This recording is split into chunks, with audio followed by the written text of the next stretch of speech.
Hello, hello, hello. This is Corey Thompson from Above Board and Dice Tower Dish. And this is the podfather of gaming, Stephen Bonacore. You are listening or watching episode 320 of Board Games Insider. You forgot the name of the podcast? No. And we're recording it on May 23rd, 2024. Board Games Insider is proud to be powered by Board Game Geek. Corey, we are sitting next to each other in a very uncomfortably close to each other. Oh. Our shoulders are touching and it's making me extremely creeped out. You also look like twice my size here, which maybe you are. It's kind of...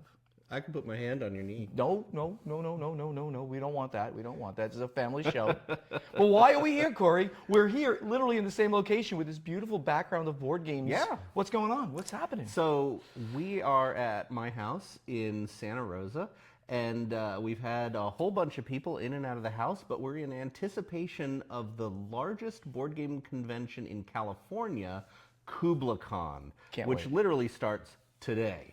After we record this, we're going to drive to KublaCon in San Francisco. That's right. And I am the guest of honor there. You're a guest of honor. That's true. That's true. There are others. There are others. Some of who were here this week. We basically everything that we talk about, in the beginning of the show, when we talk about our lives and stuff like that, we've done it all together this week. So let's just tell people about why did we do this? I've been here since Saturday, right? Yeah. And this is now Thursday, and we're going to be going over. And we've had just an amazing set of experiences. Yes. So my really good friend and kind of jokingly my PA, Maggie, had a birthday party, and we had tons of people over the house playing games, having a really good time, and we had a lot of special guests. We had Matt Leacock come by, who brought some prototypes for us to play. We had an absolutely fantastic time. We played an undisclosed prototype. We're not allowed to talk. Undisclosed prototype. But it was quasi early stage, and the game just clicked along so well. Oh, it was so fun. It's called knowing how to design board games. Unfortunately, we're probably not going to be able to talk about that one for a while because we literally were the first playtesters. Yes, that's right.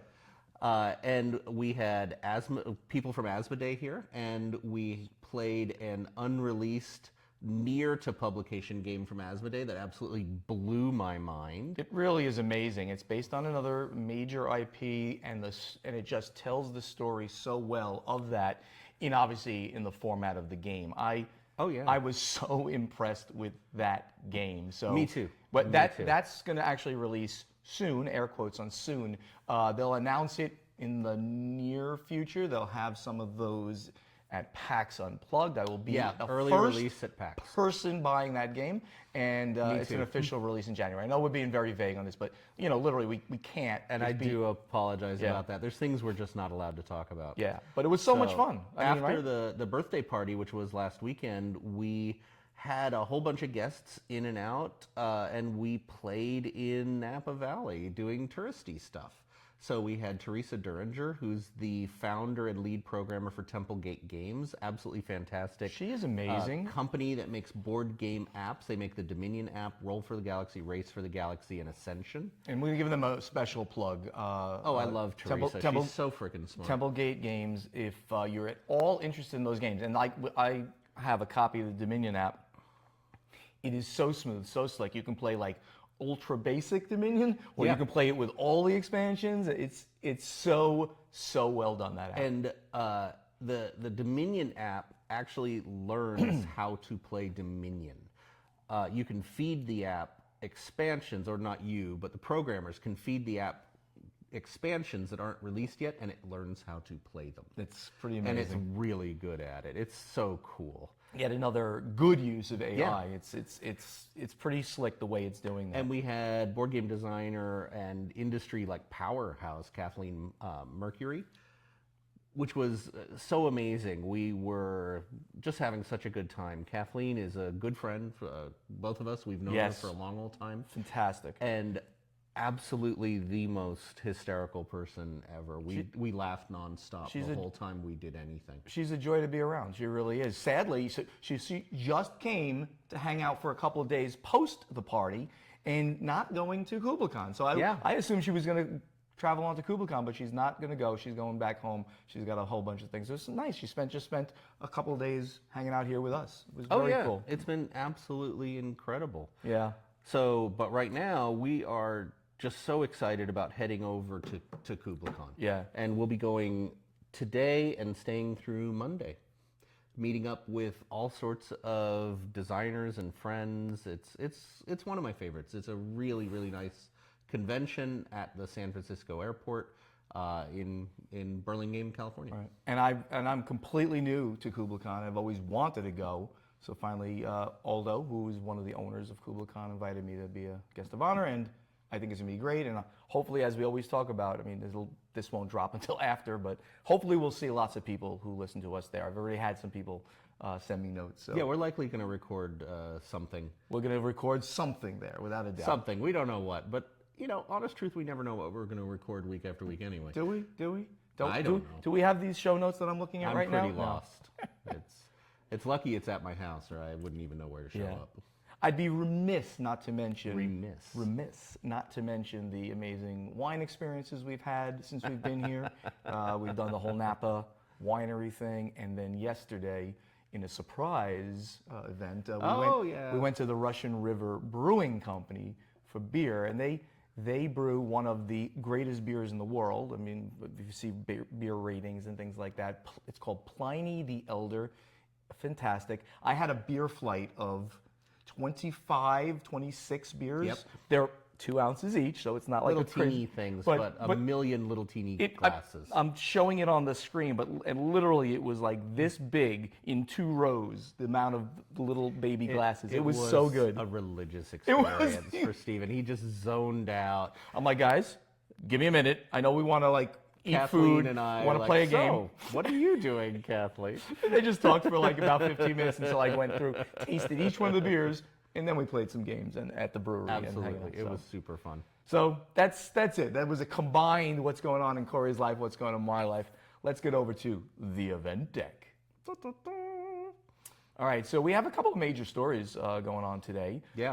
The first one is that Hasbro is in talks with DreamWorks, and I can't even bring up the article, which is so interesting. I'm not sure why. I don't know why it's driving me crazy here. Yeah, DreamWorks, the powerhouse media movie company, in talks with Hasbro. And what I suspect is going on is Hasbro used to own a media company called E1. And we talked about it a little bit, I think 2 weeks ago. Mm-hmm. And Hasbro had sold E1, but they still have a bunch of properties that have media movie connections, and they're looking for homes for a lot of their IPs. Guess what? Read that note there, Corey. Oh, no. So we got this off of ICV2, and guess what? They are retracting this article. Oh. Isn't that funny? So everybody out there, sorry. This did not happen. It did not happen. So we apologize for that. But literally, when we put the article in the notes, there was an article about this. And as of today, it's a retracted article. They retracted the article as of today. That's crazy. Ignore everything we said. Although Hasbro did sell off E1, and they are looking for media homes for a lot of their IPs. So they are making deals with a lot of film companies to make board game related media. Yeah. So go on to the next article. Go on to the next article. But we'll mention that they did drop the Lord of the Rings, Rings of Power Season 2, which I'm very much looking forward to. So apologies for that, but that's going to happen once in a while. The next thing we have is Dicebreaker has been purchased by the IGN Network. By IGN. So what is Dicebreaker? First of all, it is... Go ahead, Corey. Dicebreaker is one of the big news centers that we use for sources of news that a lot of people use for their news. Right, but it's has a bit of board games and a lot of electronic games, so it does the entire gaming spectrum. It does. Right. It does. And Dicebreaker is part of the Reed Pop network, and that's been purchased by IGN.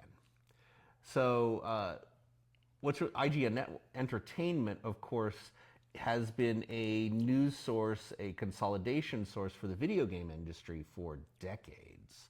So IGN now has ownership of the Dicebreaker and other web pages that were part of this Read Pop network. And IGN also has been mostly electronic gaming, right? So they're kind of adding in now a news agency that also has a big board gaming presence as well. Yeah, and congratulations to Dicebreaker. They've been just a fantastic source of media. The big three have always been ICV2, Dicebreaker, and Board Game Wire. Yeah, so that is fantastic. So before we get to the bigger story here, let's go to the small one here. This one I got a kick out of. So one of the original big influential games in our industry has always been Talisman, originally published in 1983 from Games Workshop. Talisman is a pseudo dungeon crawl. You go around this nested circles board, building up your character. There were a million different choices of character. Pick up items, fight monsters, gain levels, try to get powerful enough to go into the middle and fight a final fight. The news is that Talisman is now going to be published in its new edition by Hasbro, specifically Avalon Hill. So this is the 5th edition of Talisman, and Talisman has bounced several different publishers. Like I said, originally Games Workshop, then with Fantasy Flight in cooperation with Games Workshop. It's gone through some Euro publishers. Pegasus Spiel, I believe, had it for a while. Right. So now it's with Hasbro. That's a pretty exciting little tidbit. So they're giving some information about some of the changes. The new edition, and by the way, this is on Dicebreaker. The new edition will feature 100 different adventure cards for players to encounter during their journey through the land of Talisman, all of which include illustrations with the entire board containing brand new artwork and updated components. The gameplay for 5th edition has been streamlined, it better be, to make it more accessible to less experienced players with no more details about the gameplay available. It's going to retail for $60 and it's releasing this year. So my commentary on this, we don't normally do game releases. It's sort of that's everybody else. They do the game releases. But this game is so influential really in the industry that it's been around forever. It's been around forever.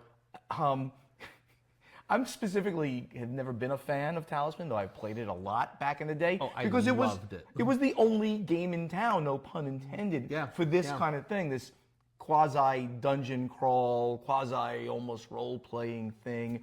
So I'm not saying I was against it ever back then, but my friends used to play it with every expansion. Me too. They played it with the portal thing that you get zapped over to another board. It was like the whole room got taken over by Talisman, and you might be playing in a completely different area of the room because the many boards that were involved. So it's just very old school at this point. And when it first came out, I was in high school. I was in not late high school either. I was in college. I was like in 9th grade when it came out. 83, you said? 83. Oh no, I wasn't. I was just graduating college. So it's been a while. Older than me. Yes, I'm old. And you were held back in high school for like 10 years, was it, or 12, or something like that? You're a bad man. So the big news of the week actually is the Embracer Group story. And it comes out of Board Game Wire. Board Game Wire. It was really on the ball with, especially the stuff we like, the industry and financial news. They are a great source. I've struck up a nice relationship with Mike just online. Oh, they're so talking to him. nice. Yeah. He's a good guy, and they're just doing some really great work. So Asmodee writes down more than $620 million of asset value despite posting strong annual sales. So let me do a little reading from the article, then we can do some analysis. Tabletop gaming giant Asmodee has written down the value of its assets by more than $620 million, with owner Embracer Group blaming macroeconomic headwinds, rising interest rates, and, quote, prudent future expectations. Wow. The write-down represents about... None of those words mean anything. That's business ease for things were not going well here, so let's do this. All right, the write-down represents about 20% of Asmodee's 2.75 billion euro acquisition price when it was bought by Embracer in 2021 and comes amid plans to spin off the board gaming business as a separate entity before the end of March next year, which obviously Right. we reported on. That's the most significant thing, that Asmodee coming full circle, being acquired, and now going to become a publicly traded independent company. Right. Very, very interesting. But that's going to happen in about a little less than a year from now. The quick backup, Embracer Group ran into trouble, decided to split into 3 companies, one of which is Asmodee. Right.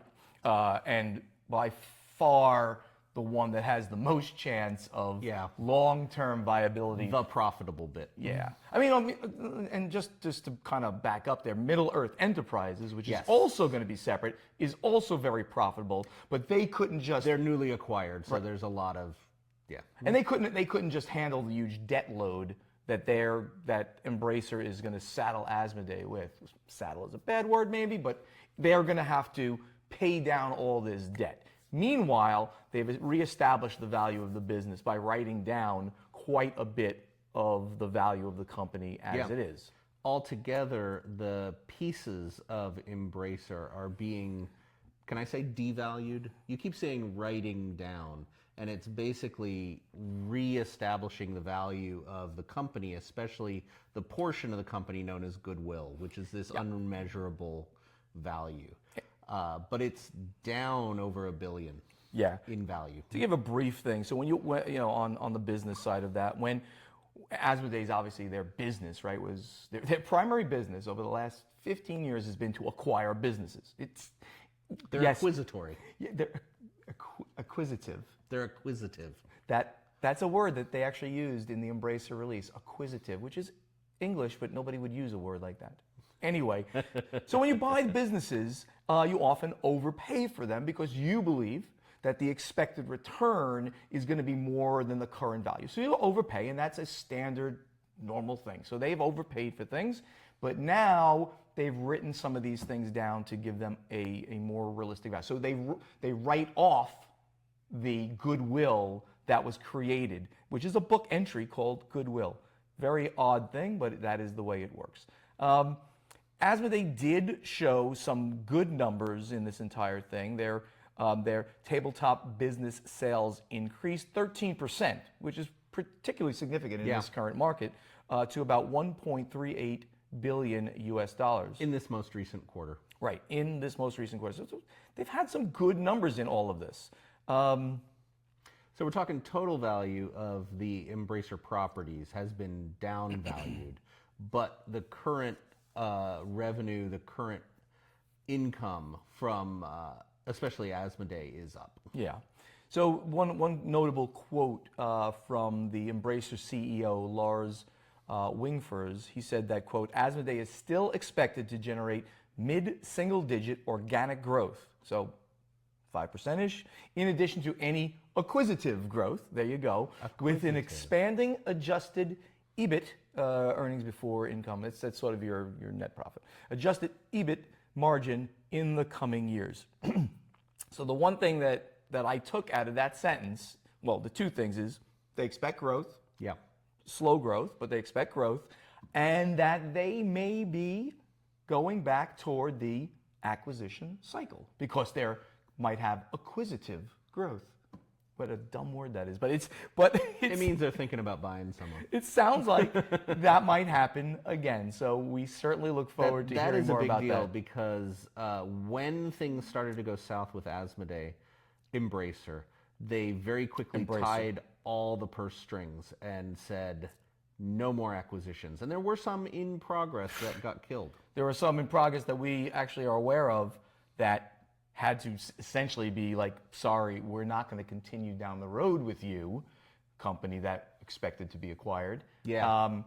I have a feeling that that's going to change when they realize that said companies really are worth acquiring. So it's going to be another very interesting year, especially. They're going to be more expensive now. And said companies are going to be more expensive now because they're doing very well. But that's very interesting. I am high on the future potential for Asmodee as a standalone company again. I thought Embracer, while didn't do wrong by them, certainly has not helped them move the needle forward. They're going to be able to move the needle forward on their own starting next year. All right. Should be interesting. Now, that's the end of the news. Let's get over to strategy and tactics. All right. Strategy and tactics, we take your questions to us from the guild. Yanni K from Finland, he's at Zuxi. He says, each of you, do you remember what mechanism and in what game you thought was very good and innovative the first time you experienced it? Do you remember more than one occasion? To clarify, I mean a mechanism as part of the game, like the tile grid in Ulm, or the deck choices coming back to you in Robinson Crusoe, and not a game which is almost entirely a mechanism or a genre defining, like deck building from Dominion or worker placement. It's funny because I was going to go with Dominion on this question, but he doesn't want that. So he wants to know, was there a game that the mechanism just, we thought this was a great mechanism, but it didn't define the game completely? Corey, do you have one that you're going to point out? I actually remember the first time I played Bonanza, and I was absolutely stunned, amazed, and thrilled with the fact that it was a card game, but you were not allowed to change the order of your cards. So you had to plan and anticipate for the order of the cards you had. You always have to play the first card in your hand, and you're not allowed to change their order. So you have to deal with the fact that the next card played will be this card, and you got to try to get rid of it or play it or deal with it. So I was really impressed with that in Bonanza, and it's still one of my favorite mechanisms. Having a deck of cards you cannot change the order of. Yeah. And I'm going to riff on that exact mechanic in Scout. Yeah. When I first played Scout, I just thought it was absolutely brilliant, light enough that you can just about play it with anybody. But the genius in that game comes from that mechanic of you have to play the cards in these orders, but then you can scout cards to place into your hand to make your hands better. And then it even gets better, that mechanic where you then play something, and then as people scout your hand, let's say your hand, the hand you played was 5 cards long. When somebody scouts you, all of a sudden it becomes a 4-card hand and then a 3-card hand. So the game corrects itself as it goes along. Oh, so it's so good. Yeah. And Scout, I thought also Crass Carrier, which turned into the U.S. game Delt. Mm-hmm. It's even in Luxor. This mechanism of keeping the card order has always been one of my favorites. Yeah, very cool. Eric Hopper, who's at Hoopsplat, he says, great job with the podcast, guys. Thank you, Eric. I know you all attend a good number of conventions, so what is your favorite thing you absolutely have to do at one of those conventions outside the organized convention events? For example, is there a restaurant you have to get to at Origins, or a secret off-site meet up in Essen? Yeah, I mean that is a great question. So he's implying right here that it's very dependent on the convention itself, right? At KubelCon, for instance, I have no expectations because I've never been here. I've barely ever been to San Francisco, so I'm relying on you to tell me where all the cool things are. KubelCon for me has always been about getting together with friends in the area. So it's a really neat hotel. It's one of these hotels that's built in kind of a hollow square, and there's a courtyard in the middle, and the gaming is in this middle courtyard with all the walls going up, a million floors around you. I generally don't travel much outside of that convention space. KubelCon has a great flea market. That's something I always go for. But I understand what you're talking about. I think it's very specific to the convention. So at Gen Con, you're going to find me at the bar at the Yard House, like Yard House at Gen nightly Con. And sometimes midday as well, because it's right there close to this convention center. It has fantastic food for a chain restaurant, and the beers of a selection of 130 beers. So I love that place. When Dice Tower West was at Rio, there was the Circle Bar, which was just that. Yes. Which was just a wonderful raised platform thing. Yep. And then at Origins, there's of course the North Market, The North Market at which Origins. is such a fantastic kind of flea market of food. Yeah, and then at PAX Unplugged, you have the Reading Terminal Market, Yes, which which is the very same thing similar. with even more stuff there. So, yeah, these things give each convention like a special flavor that you just want to be there to experience the thing. Essen's kind of a weird one because Essen, the convention opens at a certain hour and then closes at a certain hour. And there is no central place for people to meet up. Gen Con's 24/7 Right. and Kubla Con's 24/7. People are always there. But at Essen, they kick you out. Except that if you're an exhibitor and actually working the booth, they're pretty good about letting you stay after hours. Yeah. And there's little parties that happen around the exhibitor booths. For Essen, I would say my kind of go-to place is Fitz. Fritz Patrick's. Fritz Patrick's is an Irish-German pub. It's so weird. It's amazing, and it's literally like right across the street from the convention center and the main hotel area. So, yeah, this is a great question, and it really is. At each convention, there's like 1 or 2 or 3 places that everyone likes to places go. people like to hang out. I won't say my place at Gen Con that I really also like is this wine bar that's just a couple extra blocks, but I don't want to tell anybody because I don't want people to show up there while I'm relaxing. No, I'm kidding. It's a place called Tastings. You took me there. Yeah, and It's so weird. you get a card that you put money on the card, and then you walk up to the machine and you put your card on it, or you insert it, and then you put your glass underneath, you press it. So it's a self-serve wine, and all the wines are different prices, and then you pick the wines you want, and you serve yourself 1 ounce to 5 ounces at a clip. Very cool. Check out Tastings. A little shout out for them in Indianapolis. All right, we have Benjamin Allen, who's at Poke 450, or Poke 450. I'm not sure how he likes that. When you did Kickstarters, did you have any that shipped directly from the manufacturer, or did you send to regions and distribute from there? Pros and cons. So yeah, that's pretty easy. The manufacturers are not set up to do mass individual fulfillments. You know, they can't. Normally these things are being done in China, or even if they're done on the continent in Europe. You just can't ask them, okay, here's my list of 500, 1,000, 3,000 backers, send one to each one. No, they could send a few here and there, and they do, they'll do that. As they're coming off the line, they'll send a bunch out to reviewers, they'll charge you back for the price of the shipping and all. But this has to go to a fulfillment center, and the bigger ones, the better companies will send one to the continent of Europe, they'll send one to North America, they'll send one, maybe leave one in Australia or someplace in Asia to then do the fulfillment. There's no other way really of doing it. Benjamin also continues, what's the best setup you had in a booth for any convention? What's the best setup you had in a booth for any convention? I can say for some of the Dice Tower booths that we've worked at and some of the other industry ones, like for Arcane and for Lucky Duck, what really makes a good booth is having a little private room inside, both for storage, hiding, and meetings. Those are the 3 big uses. That to me makes a really nice booth, having this little escape area. My answer is, and since I'm answering it from my perspective, for my booths, my Essen booths were always fun for me. Always the best, because yes, I had private meeting area, private storage area for the games, so it didn't look crazy. At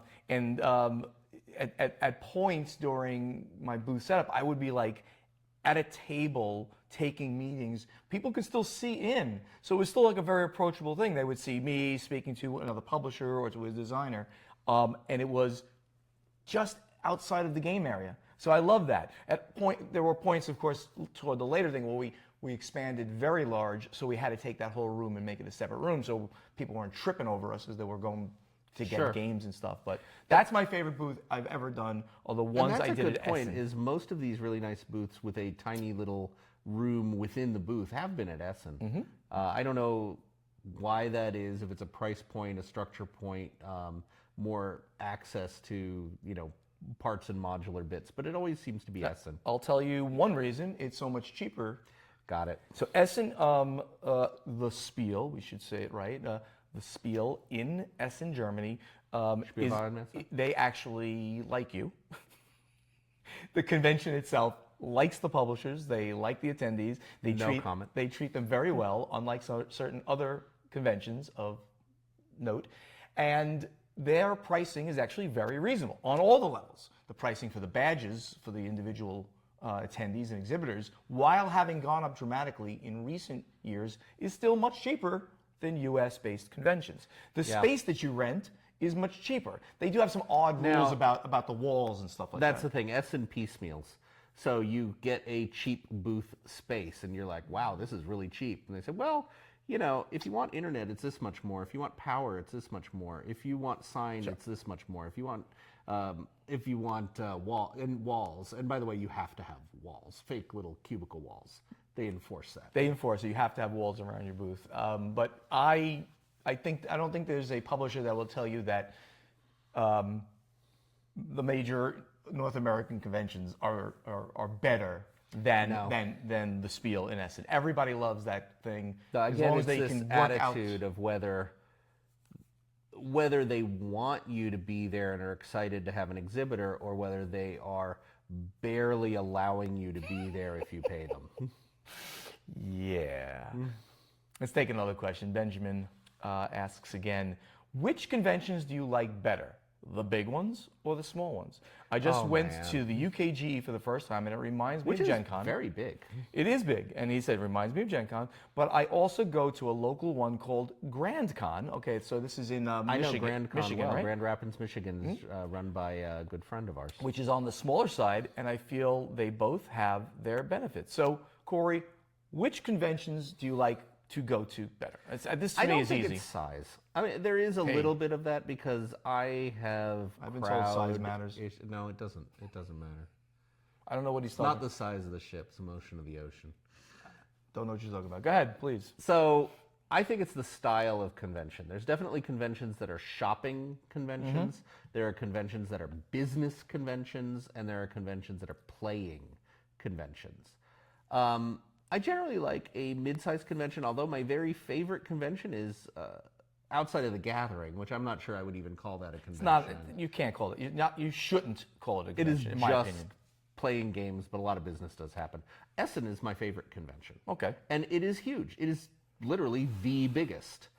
I don't know what it is, but the atmosphere, the people, it might be the fact that it opens and it closes, and everybody's so spectacularly nice. But that's my favorite one. And I'm not sure it's related to the size of the convention. I think it's just the style.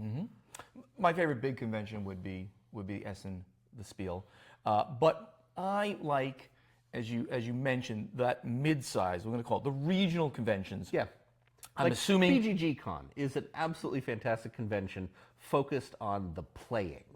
BGG Con, Dice Tower Cons, East and West. Very similar. And BGG Cons, spring and fall.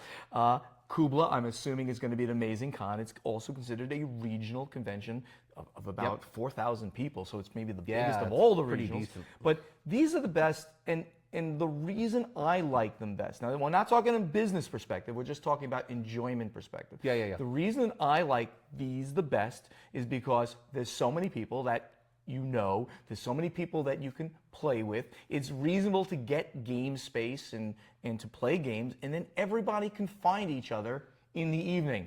Find me at the Central Bar. Find me at this restaurant. Everybody can find each other in a reasonable manner. At Gen Con, you might never see your friends at Gen Con unless you specifically call them and make it happen. It's so immensely big all over the city. So. All right. For now, let us get over to play testing. Corey, so last week, you asked this question. Do you want to ask it again? And then Because I ask all the questions, because you do. I suspect you don't know how to make the questions. I'm not good at it, apparently. No. So, very specific, just, a neat little gimme thing. For currency within a game, money within a game, do you prefer to play with paper money, cardboard tokens, metal coins, poker chips, bananas? What is it? Do you prefer a game that comes with one of these over the other? So it's a very important distinction. What do you prefer to play with in the game? What do you prefer, and then separately, what do you prefer that the game comes with? Yeah. So we had a very large number, 2 pages. We can always tell. Oh, people had opinions. Yeah. Let me tell you. There's going to be some opinions here, and we apologize for not having grab the opinions that we like the best because of this. We're both using the same show notes and the same It's computer all good. here. So but I did notice there were a lot of people on the poker chip thing. I had kind of thrown it in at the end of the list thinking, people also use poker chips. Nick Shaw said poker chips. He's from Britain. Huge love for especially the iron clays from Roxley and their connection to brass. So poker chips. Also, your decent expected level of man, paper money's the worst. But metal coins got a lot of love, and I think that's I expected that to be the number one. Yeah, that's almost my favorite. I mean, I love poker chips because I can even shuffle them a little bit, but at the same time, that becomes a distraction. We're not playing poker for the most part. Here we're playing a game, so why should I be the tactile element is really the important thing, and metal coins just feel so good. Chris Dupree says in very large text, "Do not like paper money." Gives me a throwback to Monopoly. So, Chris, tell me how you really feel about that. I just want to say that, yes, a lot of paper money is really unpleasant. But there's a couple games that have really magnificent paper money.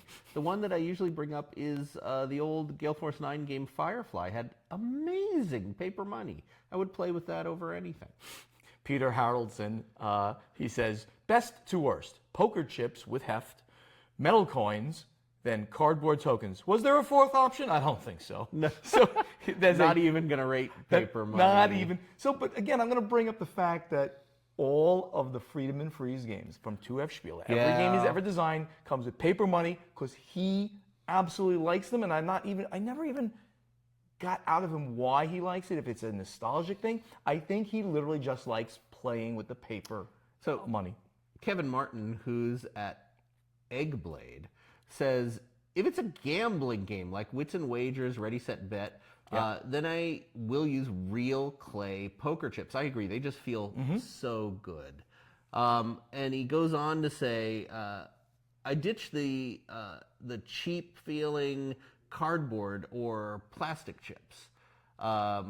Everything else, I'm fine with what comes with the game. So more love for the poker chips, which I just didn't expect it.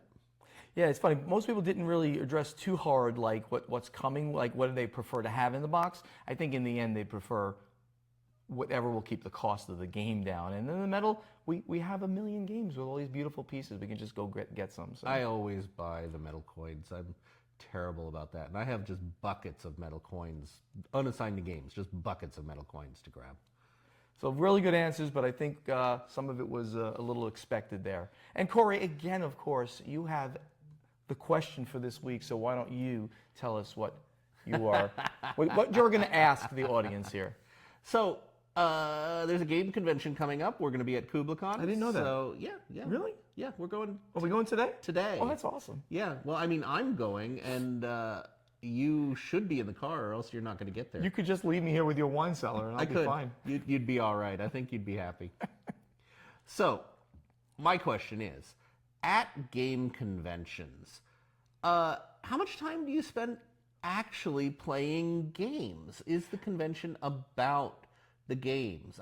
I can say for me, both because of being in the industry, doing business in the industry, and just because I tend to be a pretty social person with friends all over the world, it's probably a surprisingly low percentage of my time at a convention that is actually about the games. I'm going to say maybe 20% is about the games. The rest is about socializing and meetings and seeing old friends and eating interesting food in the area and everything else about being in a place. I think there is a direct correlation for me, between or an indirect correlation, between the amount of games I will play and the size of the convention. The smaller the convention, the more games I will play. The larger the convention, the less games I'll play. It's too hard to get to a game space. It's too hard to find the right game to play. All of that, as the convention grows in size, makes things just difficult. And I'm there for the socialization as much as anything. And again, I think there's another factor to that, a lot of the larger conventions are not made for playing games. A lot of the larger conventions are not game-playing conventions. Little conventions tend to have very good open gaming space and large libraries and a lot of empty tables. They're made to play the game. Big conventions, Essen, it's difficult to play a game. There is not an easy to find library. There is not easy to find gaming space. Gen Con has a very structured regiment about how gaming happens, so you have to pre-plan everything, and everything takes a ticket. It's hard to find an empty space to play a game. So they're not easy to just fall into a game. So I tend to play a lot less games because I'm not a good planning person. Very cool. I expect this is going to be an interesting question. Some people won't be able to answer because they don't go to conventions, which is kind of sad. I'm going to tell people out there again, get out to a convention once in a while, because I think that that's a good experience for everybody. If you Absolutely. If you can afford to get there and you can afford the time, check out a game convention. In the meantime, why don't you go over to our guild on Board Game Geek and answer this question to you? And we might read off what you said next week. And now, let's get over to the final scoring. Thank you so much for listening, and help us spread the word about this podcast by telling your friends to download Board Games Insider wherever they like to get their podcasts. Please stay away from me, Corey. Watch Board Games Insider on the Podfather of Gaming YouTube channel. I love messing with you when you're on your roll. Thank you. You want to be part of this podcast, you can just ask us questions for strategy and tactics, or answer our question to you from our play testing segment. Check out the websites. That's portalgamesus.com, podfathergaming.com, dicetowerdish.com, and play2zgames.com. On social media, please interact with us. On Facebook, please like our pages, /BoardGamesInsider, /PortalGamesUS, /PodfatherGaming, and /Play2ZGames. You can speak directly to Ignacy, Corey, and Steven on Twitter and Instagram. It's @PortalGamesUS, @PodfatherGaming, @DicetowerDish. And the YouTube channels are Portal Games Studio, The Podfather of Gaming, and Above Board TV.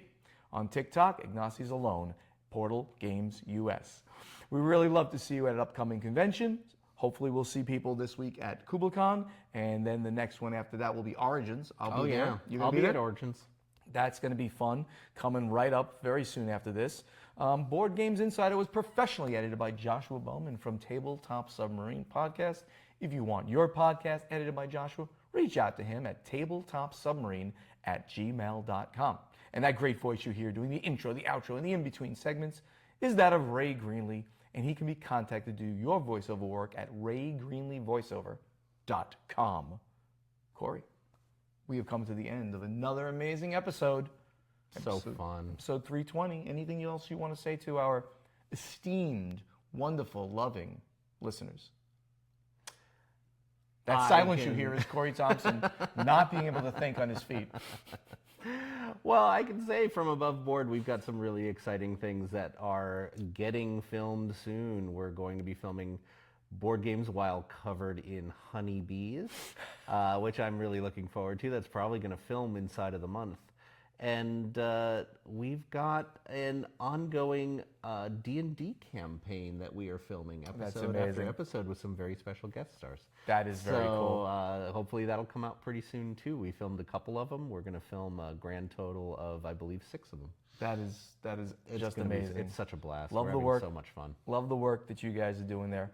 All right, everybody, until next time, we'll see you then. Enjoy gaming. Bye-bye. See you, everyone.